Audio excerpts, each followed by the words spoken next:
Hello everyone, welcome to my channel. तो हम लोग पढ़ रहे थे kinetic theory of gas, 12th का physics. 12th physics kinetic theory of gas.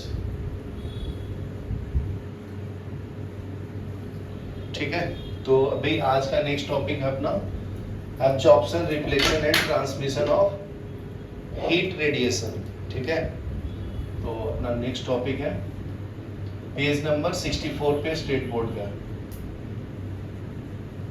Absorption, reflection and transmission of heat radiation. ठीक है, तो देखो, तो कंडक्शन तुम लोग पढ़े होगे ना पहले 9th-10th में। कंडक्शन, कन्वेक्शन एंड रेडिएशन पढ़ा है। ये आपका ट्रांसफर करने का तरीका है ना। कंडक्शन किस में होता है? सॉलिड में होता है। ठीक है, heat can be transferred by conduction, convection and radiation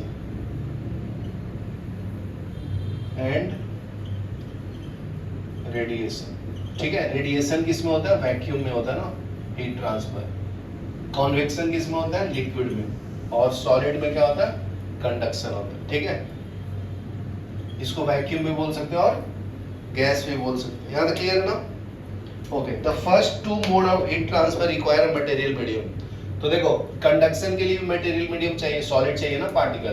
convection के लिए भी लिक्विड चाहिए, मटेरियल चाहिए। लेकिन रेडिएशन गैस में होता है और वैक्यूम में भी होता है। ठीक है, जैसे सनलाइट सन से अर्थ के ऊपर आ रही है तो रेडिएशन के कारण आता है, तो इसको मटेरियल मीडियम नहीं चाहिए। ठीक है, तो ये पॉइंट लिखना है तो लिख लो।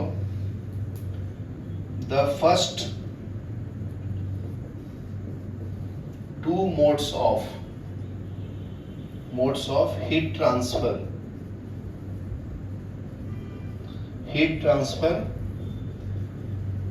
require a material medium।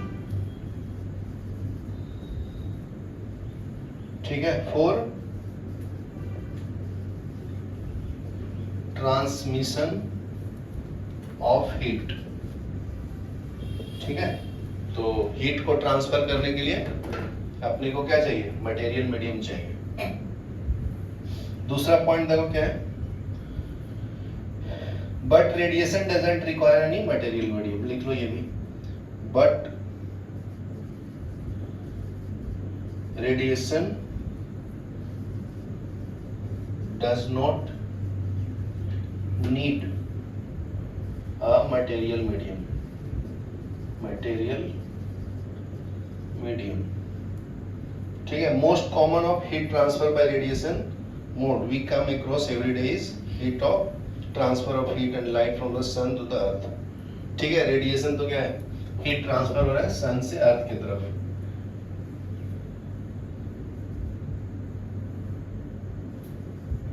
Heat of transfer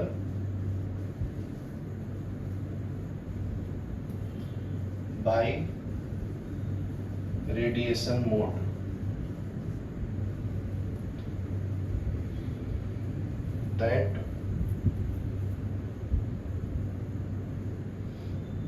that transfer by mode from sun to earth। ठीक है,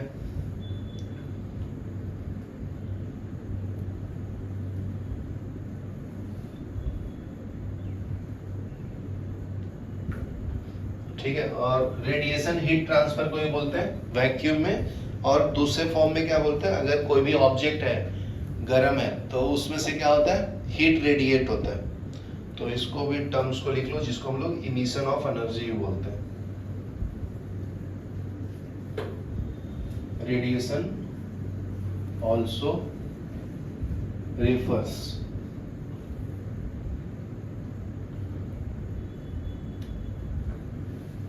refers to continuous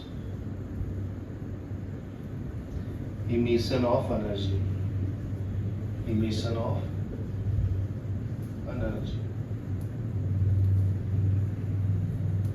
from surface of any body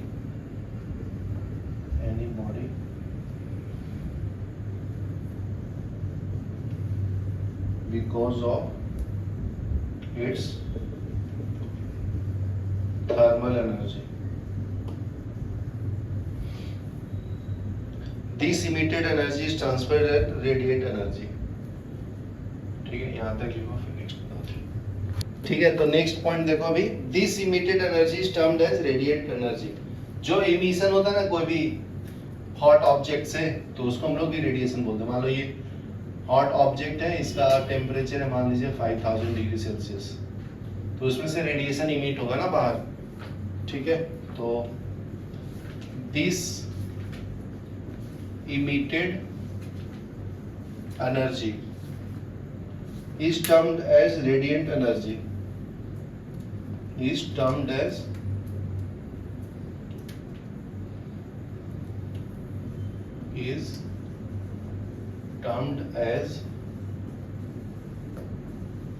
radiant energy and is in the form of electromagnetic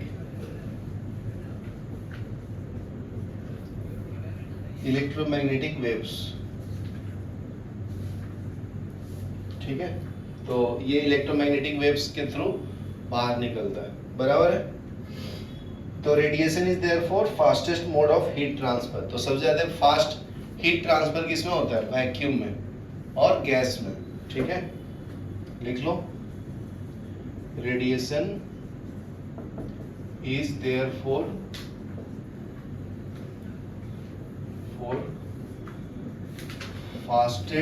fastest mode of transfer of heat.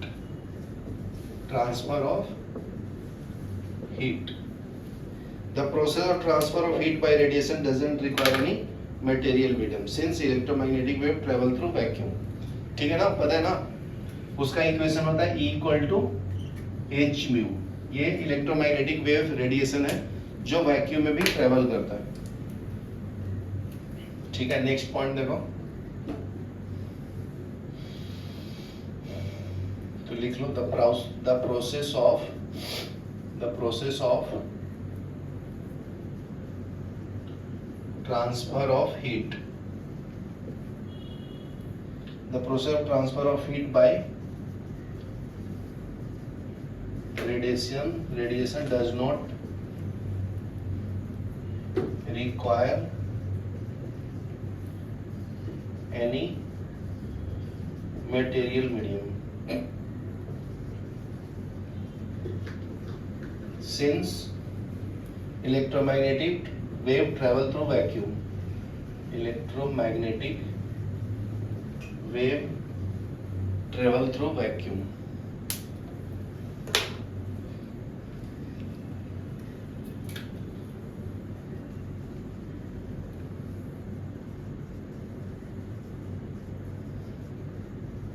ठीक है, यहां तक लिखो, right वाला मिटा दूं, पॉज करो। नेक्स्ट पॉइंट देखो, तो वैक्यूम के थ्रू भी प्रोसेस होता है रेडिएशन का, उसको मटेरियल मीडियम नहीं चाहिए क्योंकि इलेक्ट्रोमैग्नेटिक वेव वैक्यूम में भी ट्रेवल कर सकता है। Heat transfer by radiation is possible through vacuum as well as material medium transparent to this. ठीक है, तो ये दोनों के थ्रू हो सकता है ना। तो अभी देखो हम लोग पढ़ेंगे, इसमें एक पॉइंट और ऐड कर लो, electromagnetic radiation emitted by body which are at higher temperature with respect to surrounding is known as thermal radiation। जैसे अभी बताया था ना, मान लो बाहर का टेम्परेचर 25 डिग्री सेल्सियस है और ये बॉडी का टेम्परेचर है 500 डिग्री सेल्सियस, तो ये थर्मल रेडिएशन करेगा। ठीक है ना, हीट इमिट करेगा वो। तो इसका डिफिनेशन लिख लो, the electromagnetic radiation emitted by bodies which are at higher temperature with respect to surrounding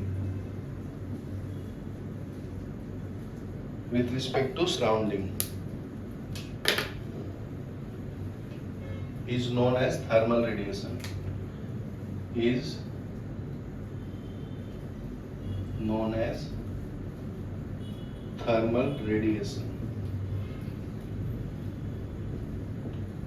ठीक है, तो यहां तक लिखो, फिर डिटेल में बताता हूँ। ठीक है, नेक्स्ट देखो interaction of thermal radiation and matter. तो देखो इसको प्रूफ कर देता हूं मैं।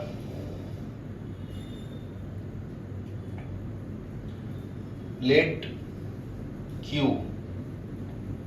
be total amount of thermal energy incident on surface of an object and ठीक है, टोटल जो है एनर्जी दिया हुआ आपका कितना Q है। ठीक है, तो इसमें एक पॉइंट है Q है, तो Q क्या है आपका हीट एब्जॉर्ब। तो मैं यहाँ पे शॉर्ट फॉर्म में लिख देता हूँ हीट एब्जॉर्ब। तो कोई भी ऑब्जेक्ट के ऊपर टोटल एनर्जी हीट Q गिरेगा तो कितना एनर्जी एब्जॉर्ब करेगा उसको QA से लिखते हैं, फिर कितना रिफ्लेक्ट करेगा QR से लिखते हैं। तो आपका ये रिफ्लेक्टेड एनर्जी है। ठीक है, नेक्स्ट है QT, कितना वो ट्रांसमिट करेगा, ट्रांसमिटेड एनर्जी। ठीक है, तो ऐड करेंगे तो ये तीनों फॉर्म Q के बराबर होगा। तो Q equal to QA plus QR plus QT। ये समझा गया रौनक? टोटल एनर्जी कोई भी ऑब्जेक्ट के ऊपर गिर रहा है तो कितना एब्जॉर्ब कर रहा है, कितना रिफ्लेक्ट कर रहा है और कितना ट्रांसमिट कर रहा है, तो उसका टोटल सम आएगा ना। ठीक है, तो अगर मैं Q से डिवाइड कर दूं both side, dividing both side by Q, dividing both sides by capital Q, तो Q by Q is equal to QA by Q plus QR by Q plus QT by Q। तो ये cancel होकर 1 हो जाएगा, तो 1 equal to क्या मिलेगा A plus R plus T। तो A क्या है तुम्हारा रेशियो है QA बाई Q का। राइट वाला में डाल दो ना।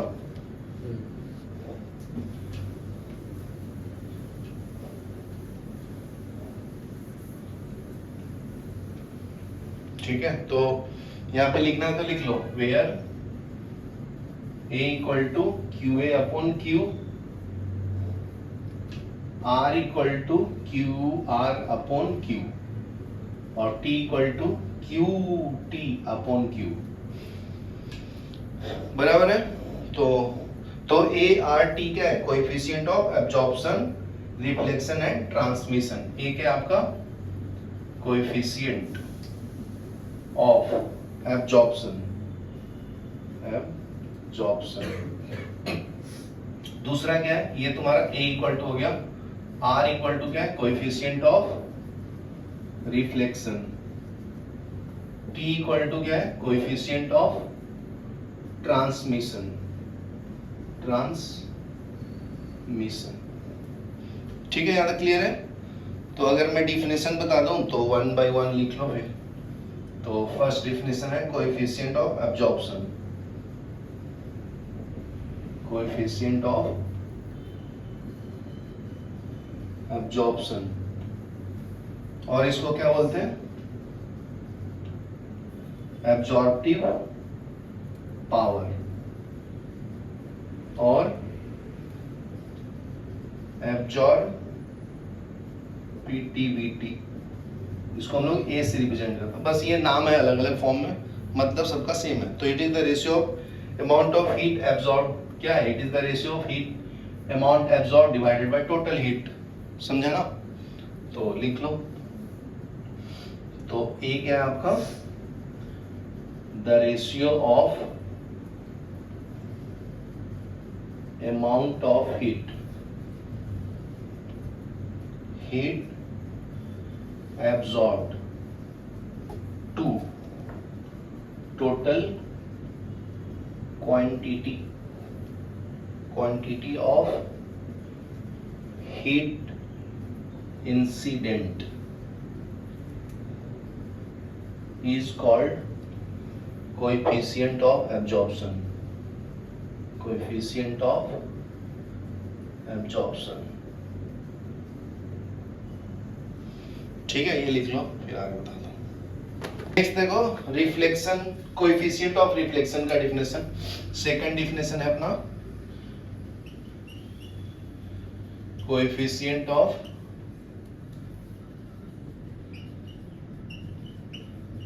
रिफ्लेक्शन, और इसको हम लोग शॉर्ट फॉर्म में बोलते हैं रिफ्लेक्टेंस। ठीक है, इसको हम लोग स्मॉल आर से रिप्रेजेंट करते हैं ना। तो इसका डेफिनेशन क्या आएगा,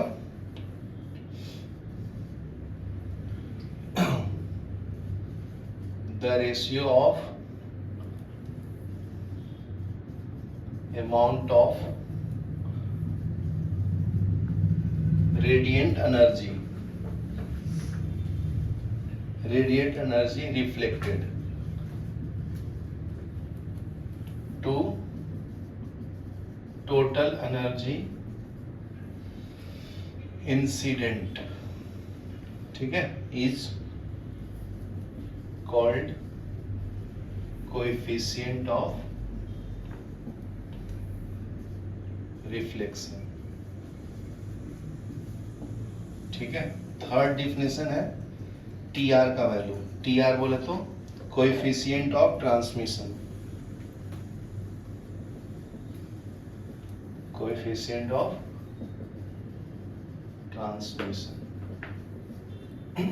टीआर से रिप्रेजेंट करते हैं। ठीक है, तो लिख लो, the ratio of amount of radiant energy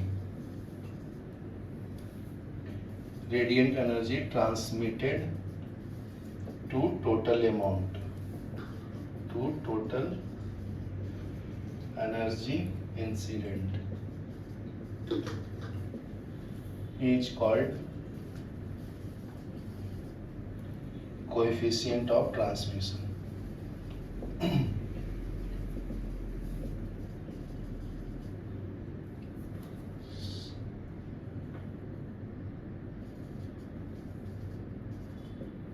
ठीक है, यहां तक क्लियर है।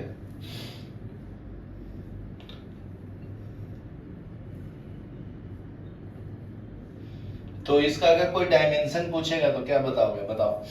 जैसे टी आर है, तो टी आर क्या है तुम्हारा, क्यू टी अपॉन क्यू ना, तो ये दोनों का सेम यूनिट होगा, तो ये डायमेंशन लेस है। क्या ये डायमेंशन लेस, मतलब इसका कोई भी यूनिट नहीं है ना। उसी तरह से इसका भी, तो आर क्या है तुम्हारा, क्यू आर अपॉन क्यू ना, तो ये भी क्या है, डायमेंशन लेस। उसी तरह से ये वाला एब्जॉर्प्शन का भी क्या है तुम्हारा, ए इक्वल टू क्या है, क्यू ए अपॉन क्यू, ये भी तुम्हारा डायमेंशन। तो किसी का भी यूनिट नहीं होगा क्योंकि सेम चीज का रेशियो है ना ये। ठीक है, बचपन में पढ़े थे। तो इसका स्पेशल केस देखो क्या बोलता है, case 1, if r equal to 0 and a equal to 0, if r equal to 0 and a equal to 0, then t r equal to 1, coefficient of transmission, all the incident energy transmitted, all incident energy is transmitted। ठीक है, क्योंकि दोनों value 0 है तो जितना light उसके ऊपर गिरेगा तो उतना सब ट्रांसमिट हो जाएगा ना energy through object, through object. Object is said to be completely transparent to the radiation. तो ऐसा कंडीशन में को क्या ऑब्जेक्ट बोलेंगे, transparent to radiation. The object is said to be completely transparent to radiation। नीचे वाला में डालो ना, ये वाला नीचे वाला।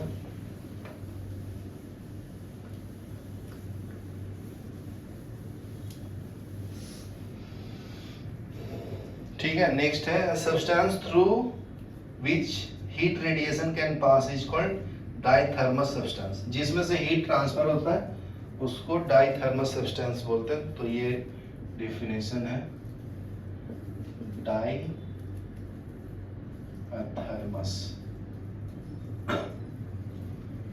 डाइथर्मोनस सब्सटेंस।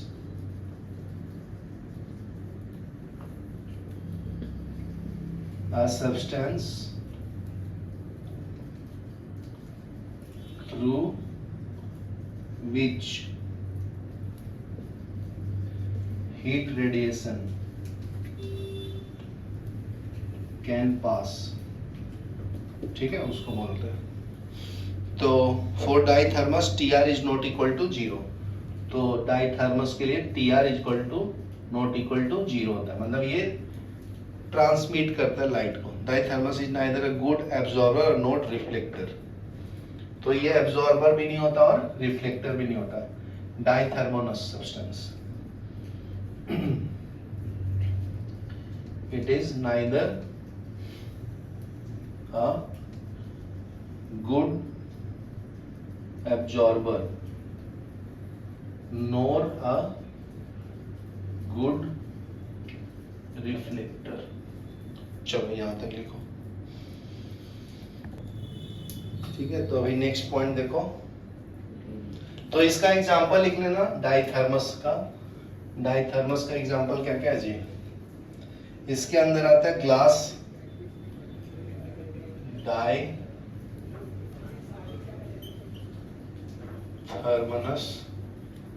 सब्सटेंस। इसके एग्जाम्पल क्या क्या है? ग्लास है, क्वार्ट्ज है, सोडियम क्लोराइड है NaCl, सोडियम क्लोराइड, ठीक है। हाइड्रोजन गैस है, ऑक्सीजन गैस है, ठीक है। नेक्स्ट है, नेक्स्ट केस पढ़ेंगे हम लोग, केस 2। केस 2 में क्या बोला है? If TR equal to 0 and A plus R equal to 1, absorption and reflection is 1, the object doesn't transmit any radiation, is said to be opaque। opaque substance होता है ना, आर पार हीट को ट्रांसफर नहीं कर सकते, ठीक है। तो लिख लो object does not transmit any radiation, ठीक है, is said to be opaque to radiation, opaque to radiation, ठीक है। Substance which are largely occupied to thermal radiation do not transmit heat radiation on them is called as a thermousness। तो इसका definition लिख लो, किसका? a thermousness substance, ठीक है। तो ये क्या है? Substance which are largely opaque to thermal radiation, thermal radiation, ठीक है। Do not transmit do not transmit heat radiation.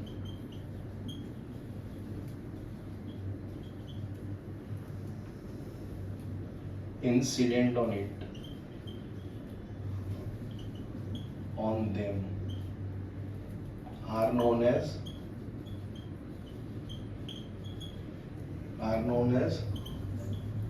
a thermalous substance. ठीक है, तो इसके एग्जांपल्स क्या होंगे? वाटर होगा, वुड होगा, आयरन होगा, ठीक है, कॉपर होगा, मॉइस्ट एयर होगा और बेंजीन C6H6 में होगा। नीचे लोग वो तुम्हारा, चलो पॉज करो। चलो नेक्स्ट पॉइंट देखो भी क्या पढ़ना भी, थर्मस सब्सटेंस बता दिया, उसके एग्जांपल्स बता दिया। अभी नेक्स्ट कंडीशन देखो, केस 3। केस 3 में क्या बोलता है? If Tr equal to 0, if Tr equal to 0 and A equal to 0, then R equal to 1 आएगा, क्योंकि फॉर्मूला क्या है तुम्हारा? A plus R plus T equal to 1 है। तो R का वैल्यू ना, Tr का वैल्यू 0 डाल दिया, ये वाला 0 और A 0, तो R इक्वल टू 1 के बराबर आएगा। ठीक है, all incident energy is reflected by object, that is, it is a perfectly reflector, that is, it is perfect reflector। ठीक है, नेक्स्ट पॉइंट देखो, a good reflector is a poor absorber and poor transmitter। a good reflector is a poor absorber and a poor transmitter। ठीक है, next देखो case 4। If R equal to 0, Tr equal to 0, next condition है if R equal to 0, reflection कुछ भी नहीं होता है और ट्रांसमिशन भी कुछ नहीं होता है, तो ये क्या करेगा? एब्जॉर्ब करेगा, देन A इक्वल टू 1 आएगा। All incident energy is absorbed by object। सब substance is called perfectly black body। तो ऐसे बॉडी को क्या बोलते हैं? Black body. such an object is called a perfect black body radiation।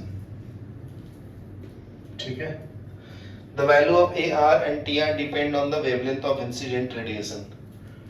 next point देखो, the value of A, R and T also depend on wavelength of incident radiation. ठीक है,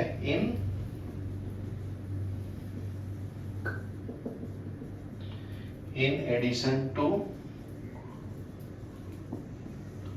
material object on which it is incident, on which it is incident। ठीक है, hence it is possible that Object can be a thermos, dithermos for certain wavelength, but a good absorber for certain other wavelength. चलो ये लिखो, फिर हम लोग perfectly black body radiation के बारे में